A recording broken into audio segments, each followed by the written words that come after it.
Fala galera, eu sou o Beto Vanier e sejam muito bem-vindos ao podcast Metaverso. Sim pessoal, é isso mesmo, vocês que tanto acompanham, que tanto conhecem o nosso programa, agora ele mudou de formato e agora é um podcast.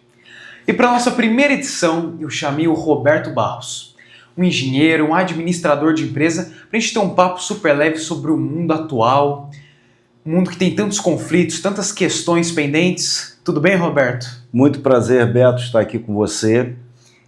O mundo está bastante difícil, né? E vai ser um prazer a gente debater hoje aqui. Que legal. Já quero começar fazendo uma pergunta. Como é que a gente consegue entender como que nós chegamos aqui, entender para o futuro? Onde que nós conseguimos buscar essas respostas? Essa é a pergunta de $1 milhão, né? Ou seja, todo mundo se pergunta como que a gente pode entender tudo que já se passou no mundo, o que está se passando e o que vai se passar. E disso tudo eu tiro uma ciência, a chamada geopolítica, como aquela mais capaz de explicar o que está acontecendo no mundo, pegando um contexto histórico, porque nada é de repente, né? Tudo vem num processo histórico. Enfim, eu diria geopolítica. Explica aqui para o pessoal de casa, que eu acho que muita gente, nossos telespectadores, inclusive eu, não tem muito bem essa ideia clara na mente de geopolítica. Explica mais ou menos o que é a geopolítica em si. Então, a geopolítica, na verdade, é uma cadeira multidisciplinar que vai envolver geografia, política, cultura, a economia, como os estados se interagem, como os estados brigam pelo poder, coisa que sempre aconteceu na história da humanidade, e principalmente, eu às vezes tento fazer uma definição um pouco rasa, dura, mas muito realista, né?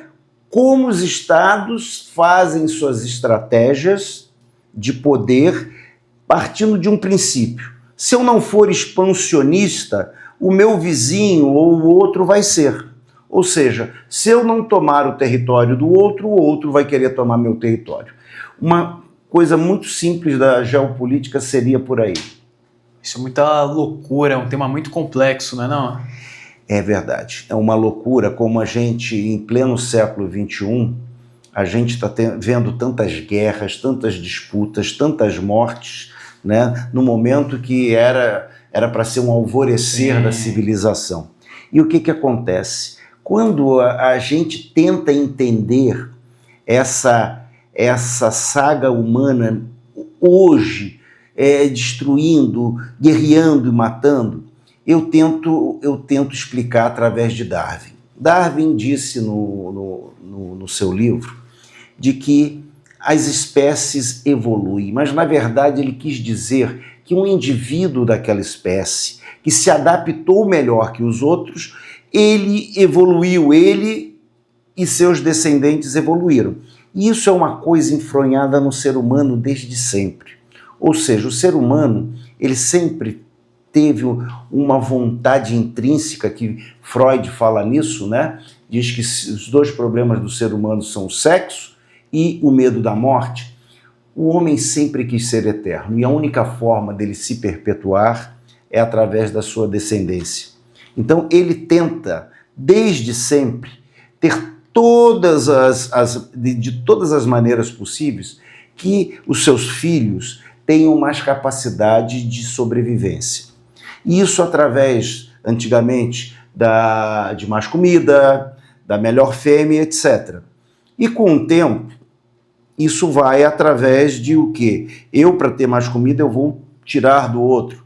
Eu, para ter a melhor fêmea, eu vou roubar. Vídeo que os romanos fizeram com os sabinos, né? Então, misturando isso, nós temos no nosso DNA uma vontade intrínseca, individual, né, de evoluirmos, mas quando isso começa a somar vontades individuais com um grupo, por exemplo, o time de futebol de Jundiaí contra o time de futebol de Campinas, nós vamos aqui. Nós vamos lá. O estado de São Paulo contra o estado do Rio. Nós vamos lá. O Brasil contra a Argentina, né? Então nós vamos criando estratégias, né, que vão culminar em estratégias de países, tá, que nos levam a toda essa complicação. Mas isso vem de uma coisa marcada no nosso DNA desde sempre, tá? Que para mim a melhor explicação foi Darwin que deu. Pô, legal, legal. Pelo pouco que eu já estudei desse tema geopolítica na escola, eu sei que ele tem aproximadamente 100 anos, é isso mesmo? O termo geopolítica, ele foi cunhado por um cara chamado Rudolf Kellen, mais ou menos por volta de 1900. Que é pouco para a história, né? É pouco. Mas, na verdade, a geopolítica, as estratégias, etc., sempre existiram. Todos os grandes impérios, todas as grandes nações, elas sempre tiveram suas estratégias de sobrevivência e de expansão. E, na sua opinião, quais que foram os grandes geopolíticos da história? Olha, nós tivemos muitos, né? muitos, e temos grandes geopolíticos no momento, tá? Mas eu poderia falar principalmente de 3, tá? O primeiro deles é um almirante chamado Mahan, americano, tá? O almirante Mahan, no século XIX, ele não foi considerado um bom comandante de navios, mas foi ele que começou a pensar na estratégia americana, tá, de ser a maior nação do mundo. Isso no século XIX. No século XIX, o poder militar e o poder econômico da Inglaterra era ainda muito superior aos americanos, principalmente o poder militar. Mas ele já pensava ali em como os Estados Unidos deveriam fazer para se tornar um dia a nação mais poderosa do mundo, o que foi acontecer somente após a Segunda Guerra. E o Mahan dizia que quem dominava os mares, tá, dominava o mundo. Por quê? Porque o comércio está nos mares. Sim. Né? E Mahan começou ali a plantar a expansão americana já no século XIX, que em princípio foi para cima de uma potência europeia que estava extremamente decadente, que era a Espanha. Ele foi para cima de Cuba, foi para cima das Filipinas, Porto Rico é um estado americano até hoje. Então, esse é o primeiro que eu diria. O segundo que eu queria falar é o Mackinder, tá? Mackinder criou a ideia de que a Eurásia era o centro da ilha mundo, tá? E por que a Eurásia? Porque ele dizia, e é verdade até hoje, que 3/5 da energia do mundo está na Eurásia. Os minerais e um monte de riquezas e terras estão na Eurásia. Então ele dizia que quem dominasse essa área dominaria o mundo, que foi basicamente, durante muito tempo, a área da ex-União Soviética. É tão importante isso que todas as estratégias, quer europeias, americanas, chinesas e russas, os grandes atores geopolíticos do mundo, sim, todas elas envolvem a Eurásia. Esse monte de conflitos que está tendo na Síria, no Líbano, no Iêmen, Irã, todos eles na Ásia, através desses pares que estão tentando dominar. E o terceiro que eu indicaria seria um alemão chamado Karl Haushofer. Esse é um cara que deve ser lido, mas pelo lado contrário. Polêmico, né? Muito polêmico. Haushofer foi professor de um cara chamado Rudolf Hess. Rudolf Hess foi simplesmente o chefe do partido nazista. Hitler chegou ao poder em 1933. Só que 10 anos antes, em 1923, Hitler tentou dar um golpe que foi conhecido como o Putsch da cervejaria em Munique. E o que acontece? Ele foi preso junto com uma galera. E, principalmente, bem perto dele ficou o Rudolf Hess. E foi na prisão, nesse tempo, que o Hitler escreveu o Minha Luta, que é o manual do nazismo. Sim. Tá? E ali tem muitas das ideias do que ele chamou do Terceiro Reich, do Terceiro Reino, que iria durar 1000 anos. E para tal, o Klaus Haushofer introduziu a ideia do Lebensraum, o espaço vital, ou seja, aquele espaço que a Alemanha precisava conquistar para poder ser esse reino. E basicamente o espaço vital era a União Soviética. União Soviética, sim. E o problema é esse. Nós temos que ler para entender que toda política extremista dá num caos. Vide que a Segunda Guerra Mundial nós tivemos mais de 60 milhões de mortos. Então eu diria, como 3 grandes pensadores da geopolítica, esses 3. E pessoal, antes da gente seguir com o nosso podcast, eu quero falar para vocês, se vocês quiserem anunciar seu produto, seu comércio aqui no nosso podcast, se vocês quiserem participar, se vocês querem que eu te entreviste, ou mesmo se vocês tiverem alguma ideia, entre em contato conosco. Nossos números estão aparecendo aqui na tela e voltamos já. Vamos para um breve intervalo.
Pessoal, voltamos aqui com o nosso podcast. Para quem está chegando agora, a gente está tendo uma entrevista com o Roberto Barros, um engenheiro, um administrador de empresas e também um especialista na geopolítica, né? Estamos tendo um papo sobre o mundo atual, sobre os grandes geopolíticos, e agora eu já quero emendar mais uma pergunta.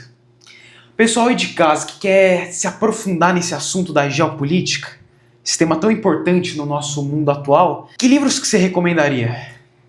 Bem, Beto, obviamente existem milhares de livros de geopolítica, autores para todos os gostos e tipos, tá? Mas para quem quer começar, eu indicaria 2 livros principalmente.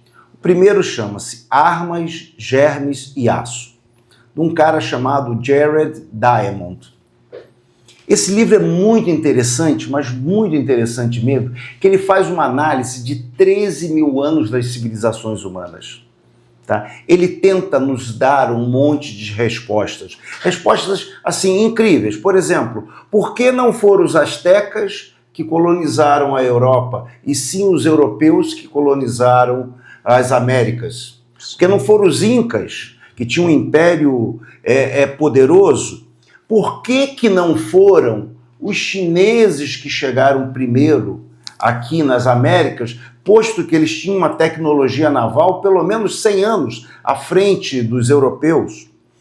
Por que, por exemplo, o Império Azteca foi devastado por uma doença e, por exemplo, dos espanhóis? Sim. E por que os italianos ou os portugueses não foram?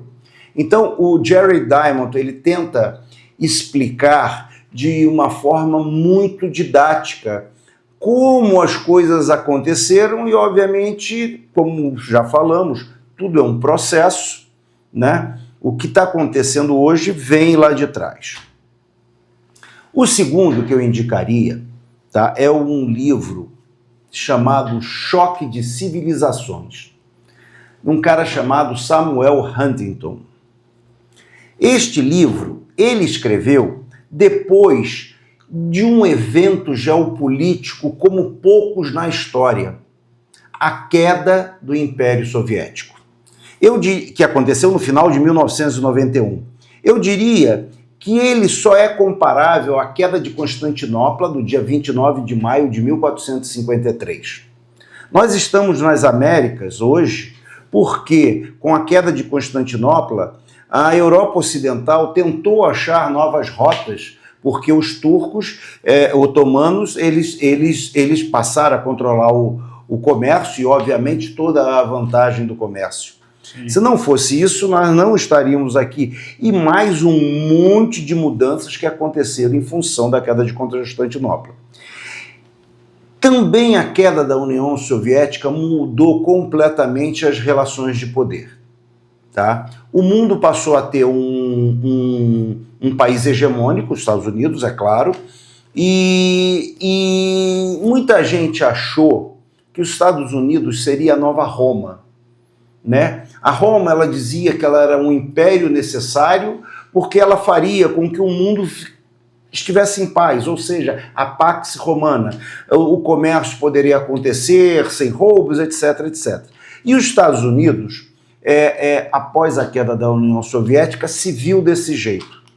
Só que o Huntington veio com uma tese que os novos conflitos do mundo, eles seriam conflitos civilizacionais. E ele trouxe muito a religião como um fator fundamental no desenvolvimento dessas civilizações e um fator muito importante para esses novos choques que iriam acontecer e que na prática estão acontecendo.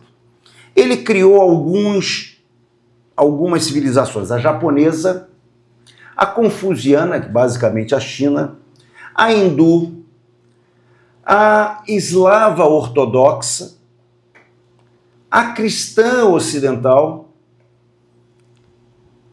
Nós, latinos, ficamos como um apêndice dessa, bem como também ele criou os africanos, ele colocou os africanos como um apêndice disso. E se você colocar hoje todos os grandes conflitos do mundo, estão ali, né? Índia e China, né? Eles se tocam em 3 pontos ali no Himalaia. São lugares que não servem para muita coisa, mas eles já quase foram à guerra, mas estão tentando se acertar. Índia, hindu, Paquistão, islâmico, eles vivem em conflitos, especialmente pela Caxemira. Você tem os conflitos entre os judeus e os árabes. Você tem um conflito na Ucrânia hoje, que basicamente é um conflito do mundo ortodoxo eslavo com o mundo cristão ocidental. Porque hoje, na Ucrânia, as forças ocidentais estão lutando indiretamente com a Rússia. Então, o Huntington trouxe essa análise muito interessante para a mesa. Então, eu indicaria esses 2 livros. E se alguém quiser um terceiro, tá? O livro que era o livro de cabeceira do Barack Obama, chama-se O Grande Tabuleiro de Xadrez, tá? De um polaco-americano chamado Zbigniew Brzezinski, que foi secretário de Estado do Jimmy Carter lá atrás, tá? Então, você começando com esses livros, eu diria que você já vai ter uma bela noção da importância da geopolítica e dos conflitos, e como ela explica, ela nos dá uma clareza por que os conflitos estão acontecendo no mundo. Muito interessante. Aproveitando que você tocou nesse ponto dos conflitos, como é que anda a geopolítica atual? Que parece que toda semana tem um novo conflito no Oriente Médio, na Ucrânia. Como é que tá? Olha, o mundo está um verdadeiro caos. Sim. Né? Um verdadeiro caos. E por quê? Nós temos todos esses conflitos que nós citamos,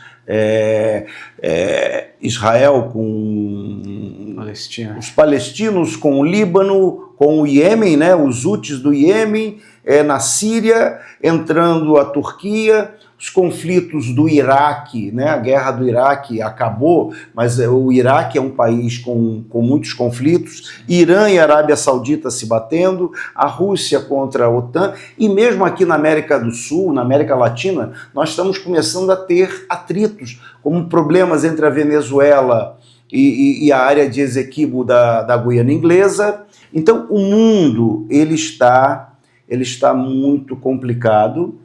Ninguém pode afirmar em sã consciência ou com propriedade o que vem no futuro. Nós estamos vendo as duas maiores potências econômicas, China e Estados Unidos, em franca rota de colisão para ver quem que vai dominar o mundo no século XXI. Tá? Mas o mundo realmente está complicado. Sim. Mais uma curiosidade que eu tenho, quem me acompanha sabe que eu falo muito de tecnologia, de inteligência artificial, de robótica. Onde é que entra essa pauta na geopolítica? Ela é fundamental. Fundamental, né? Ela é fundamental por um motivo que nós não gostamos de falar, mas é fato, né? Em tempos de guerra ou de corridas armamentistas, a tecnologia se desenvolve. Sim. Uma série de tecnologias foram geradas durante a Segunda Guerra Mundial. Guerra Fria.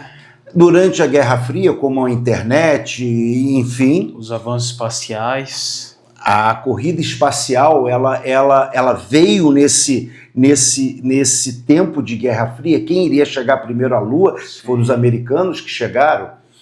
E hoje nós temos uma corrida muito grande, tá? Porque a guerra está cada vez mais eletrônica. Então hoje os drones eles estão para todo lado.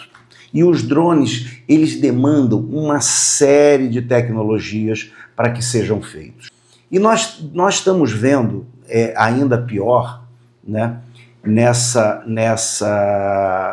guerra fria, tá, entre China e Estados Unidos, a entrada da China agora na inteligência artificial. Isso é verdade. Isso foi um fato assim de tal relevância que, para a gente ter uma noção, as bolsas americanas caíram em 2 dias aproximadamente 1 trilhão com T de dólares. Por quê? Porque a China desenvolveu lá a DeepSeek. Inclusive que eu falei no meu programa. Eu assisti. E o que acontece? Ela conseguiu desenvolver uma IA tão boa, eles dizem que é até melhor do que o ChatGPT, né, da OpenAI, mas com valores infinitamente menores. Ou seja, tudo é uma guerra usando todas as armas, onde a tecnologia ela está se tornando fundamental. Por exemplo, hoje, um dos objetivos da China tomar Taiwan por causa dos microchips, que ninguém faz igual. Então, a tecnologia ela está sendo imprescindível, né? Imprescindível, mas infelizmente para armamentos. Mas também, hoje em dia, você vê que nas nossas casas, nós estamos sendo invadidos pela robótica, pela inteligência artificial em tudo. Você já falou num programa, eu me recordo, os carros voadores vêm com tudo. Carros voadores, ou seja, nós podíamos aproveitar todas essas modernidades para acabar com a fome, para melhorar a vida das pessoas. Nosso bem, né? Para o bem da humanidade, né? Isso seria uma coisa incrível, incrível. Mas, na prática, nós estamos vendo uma corrida armamentista que a gente não via desde os anos 50, 60. Que legal. Roberto, mas o nosso tempo vai se esgotando. Quero te agradecer pela participação. Muito obrigado. Eu que te agradeço ter vindo aqui, te desejo muito sucesso. Muito obrigado. Que você seja esse apresentador maravilhoso que eu sempre sigo. Você só tem 15 anos, você tem muita coisa para evoluir. E é um prazer estar aqui com você, Beto. Muito obrigado pelo convite. Eu que agradeço. Pessoal, nosso primeiro podcast vai chegando ao fim e eu quero lembrar vocês, se vocês querem apresentar seu produto, quer anunciar sua empresa, seu comércio, ou mesmo quer que eu te entreviste, entre em contato com a nossa equipe. Nossos números estão sempre aqui na tela. Mas é isso, espero do fundo do meu coração que vocês tenham gostado da nossa edição de hoje. E é isso, nos vemos na próxima edição do podcast Metaverso. Falou, galera!